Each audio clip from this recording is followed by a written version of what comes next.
네, 이제 오늘은 그 최근 상장한 현대중공업으로 인해서 이제 엄청나게 주가가 하락을 했던 이 한국조선해양과 관련해서 좀 생각을 해보겠습니다. 이제 이 시간에는 그 현대중공업 상장이 이제 한국조선해양에게 왜 문제가 되는지, 그리고 이제 한국조선해양은 이제 앞으로 어떻게 될지 좀 이 점에 대해서 한번 생각을 해보려고 하는데요. 아마 이제 이 영상을 보시는 분들 같은 경우에는 이제 한국조선해양의 주주이신 분들이 대부분일 거고, 또 이제 그 가운데 대부분은 이제 끓어오르는 어떤 분노를 이제 참는 분들이 아마 또 이제 대부분이지 않을까 싶긴 합니다. 일단 이제 지난 2021년 9월 17일에 이제 현대중공업이 상장을 했는데, 이제 현대중공업은 그 한국조선해양의 자회사죠.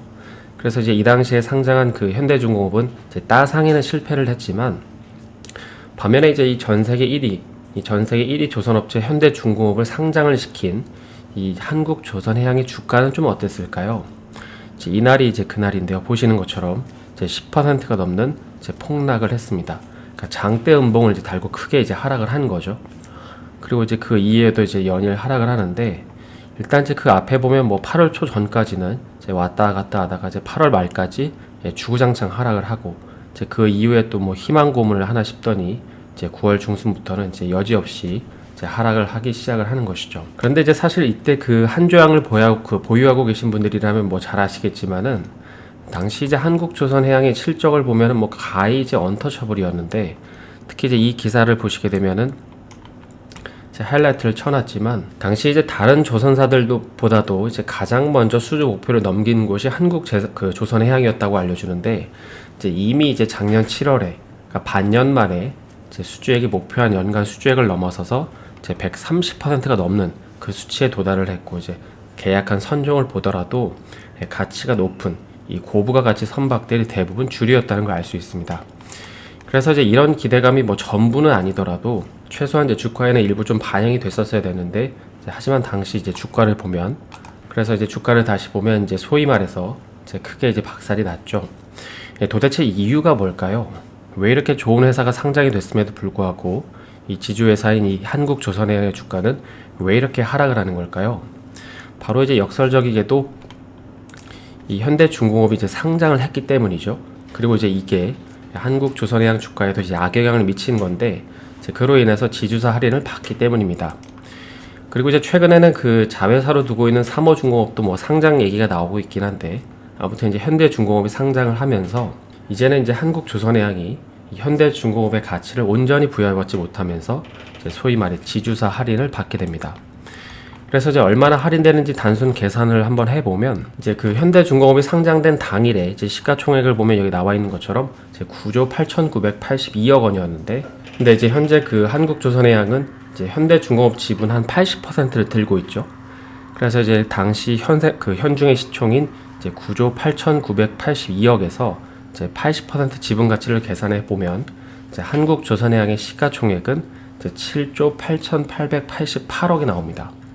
물론 이제 지금은 코스피 지수가 좀 더 하락을 해서 이제 금일 기준으로 보니까는 이제 6조 원이 채 안 되긴 했는데요. 그러니까 어떠실까요? 뭔가 이게 이 한국조선해양의 적정 주가라고 좀 생각이 되실까요? 그리고 이제 오히려 현재 언론에서는 이제 한국조선해양이 거느리고 있는 이 현대중공업을 더 치켜세우면서 오히려 역으로 이제 현대중공업이 대장주라고 이렇게 강조를 하고 있는데, 이제 현대중공업을 품고 있는 한조양을 부각하는 게 아니라 현중에게 더 많은 가치를 이제 부여를 하고 있는 것이죠. 물론 이제 현재 국내 시장 같은 경우에는 주가를 산정을 할 때 이제 지주사 할인을 많이 하긴 하지만은, 그런데 사실 이 경우에는 뭐 우리가 잘 아는 이제 SK나 뭐 LG처럼 이제 그런 지주사 할인 개념을 적용하면 안 되죠.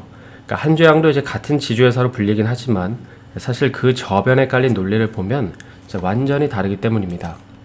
이제 일반적으로 우리가 알고 있는 이 지주사 개념은 이제 이런 거죠.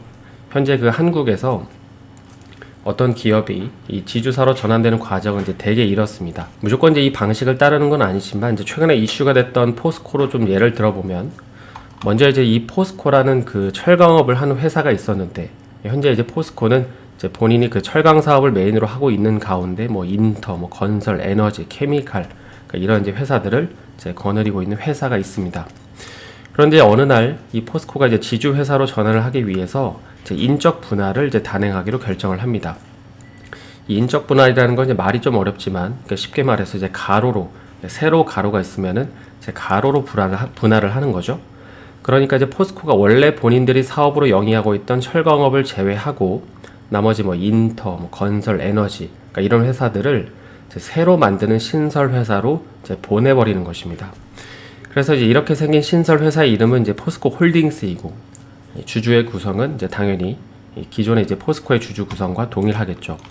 그러니까 현재 이제 포스코 그룹 같은 경우에는 이제 주주 구성이 약간 복잡하지만 이제 편의상 이제 이해하기 쉽게 대주주는 한 40%, 그리고 이제 일반 소액 주주들은 한 60%라고 가정을 해보겠습니다. 그럼 이제 다음으로 이 포스코 홀딩스가 이 지주 회사가 되기 위해서는 뭘 해야 될까요? 바로 이 포스코 홀딩스가 이 포스코의 주식을 가져와야겠죠. 그래서 이 포스코의 주식을 이 공개 매수를 통해서 포스코 홀딩스가 이제 사오는 것입니다. 사실 이제 포스코 같은 경우에는 그 여기에 드는 돈이 만만치 않기 때문에 이번에 이제 인적 분할을 안 하고 물적 분할을 한 건데, 아무튼 이제 포스코 홀딩스는 이제 포스코한테 이렇게 얘기를 하는 거죠. 그러니까 너네 주식을 우리한테 주면 우리가 신주를 발행해서 다시 주겠다고 이렇게 이제 제안을 하는 것입니다. 그래서 이제 기존의 포스코 지분을 보유하고 있는 대주주들은 당연히 이제 본인들의 지분 40%를 이제 다 포스코 홀딩스로 이제 바꿀 거고, 그리고 이제 여기에 일반 소액주주들도 이제 얼마의 지분을 바꾸는 사람들이 있을 겁니다. 원래 이제 대개의 경우에는 이제 이런 공개 매수를 통해서 주식을 다 넘기진 않는데, 편의상 만약 공개 매수를 통해서 이제 포스코 지분을 포스코 홀딩스가 다 넘겨받았으면 이제 포스코 홀딩스는 이제 포스코를 100% 지배를 하게 되고, 이제 포스코는 이런 식으로 이제 홀딩스 밑으로 들어가게 되는 것입니다. 그러니까 이 그림처럼 말이죠. 그리고 이제 이 과정에서 이제 대주주의 지분율은 더 높아지는 것이죠. 그래서 이제 여기까지가 일반적으로 어떤 기업이 이 지주 회사가 되는 과정을 좀 살펴봤는데요. 그런데 이제 현대중공업은 어떨까요? 사실 이제 지난 2019년에 이제 현대중공업은 이제 조선업을 영위를 하고 있는 여기 이제 사모랑 미포를 이제 보유를 하고 있었는데, 이제 현대중공업을 이제 물적 분할을 하기로 결정을 합니다. 그러니까 조선업을 하고 있는 부분만 따로 이제 떼내서 이런 식으로 이제 신설된 현대중공업을 만들고, 그다음에 이제 남아있는 어떤 사업 부분을 이제 한국조선해양이라고 해서 이제 이름을 바꿔서 이제 이 회사가 이 현대중공업을 이제 100% 지배하는 구조로 만드는 것이죠. 그래서 이제 이 과정을 통해서 현대중공업은 이제 비상장 회사가 되고요. 한국조선해양은 이제 보시는 것처럼 사모랑 미포, 그다음에 이제 현대중공업을 거느리면서 이제 조선 지주 회사가 됩니다. 그런데 이제 사실 여기까지는 문제가 없었는데, 이제 왜냐하면 이 현대중공업이 이제 비상장 회사였기 때문이죠. 그러니까 그 현대중공업의 기업 가치가 이제 한국조선해양에 온전히 반영이 됐었기 때문입니다. 그러니까 포스코도 지금 이제 이 조건으로 최근에 물적 분할을 한 건데, 하지만 분할한 지 이제 2년도 안 돼서 이제 세계 1위 조선회사인 이 현중을 다시 이제 상장시켜 버리게 되는 것이죠. 물론 이제 상장을 할 때 논리를 보면 이 현대중공업이 일을 잘하면 잘할수록 이 현중을 자회사로 두고 있는 이 한국조선해양도 좋아질 거라고 말은 했지만, 사실 시장에서는 이제 이렇게 생각하지 않습니다. 오히려 이 둘을 이제 경쟁 관계로 보는 거죠. 왜냐하면 지금 이 두 기업이 시장에서 하고 있는 일이 이제 똑같기 때문인 것입니다. 이건 이제 이렇게 생각을 해보시면 좋을 것 같은데요. 예를 들어서 어떤 나라에서 이제 대규모 LNG 운반선 발주 계획이 있다고 하면 한국조선해양은 몇 척을 가져왔고, 또 이제 현대중공업은 이제 몇 척을 얼마에 가져왔는지를 보는 거지, 한국조선해양만 무조건 이득이라고 보지 않는다는 것입니다. 그리고 또 이제 현대중공업이 상장을 하는 바람에 이제 오히려 현재 그 한조양을 바라보는 관점 중에 하나는 바로 이제 이 문제처럼 이제 지주사 할인 문제가 있죠. 그러니까 현대중공업은 조선 사업을 잘하는 회사고, 한국조선해양도 이제 조선 사업을 잘하고 있긴 하지만 이제 그럼에도 이제 한조양은 이제 현중이나 뭐 미포, 사모, 그러니까 이런 회사들을 거느리는 이제 지주 회사로 보는 시각이 더 우세하다는 것이죠. 만약에 이제 여러분이 조선업이 좋아질 것 같아서 투자를 하고 싶은데 이제 한조양이랑 현중이 있으면은 어디에다가 투자를 하실까요? 당연히 이제 가치가 바로바로 인식이 되는, 반영이 되는 이 현중에다가 투자를 하지 않을까요? 사실 이제 외국 같은 경우에는 이제 모회사랑 자회사가 둘 다 상장하는 경우가 거의 없어서 이제 이런 지주사 이슈가 없긴 한데, 근데 이제 한국은 그렇지 않죠. 물론 이제 법적으로 가능하니까 또 이렇게 하지만은, 과거 이제 롯데지주가 이 롯데케미칼을 거느리고 있을 때 이렇게 했다가 한번 주가가 크게 하락을 했고, 또 이제 가장 최근에는 이제 SK케미칼이 이 바이오사이언스를 상장을 시키면서 주가가 이제 반토막이 난 적이 있었죠.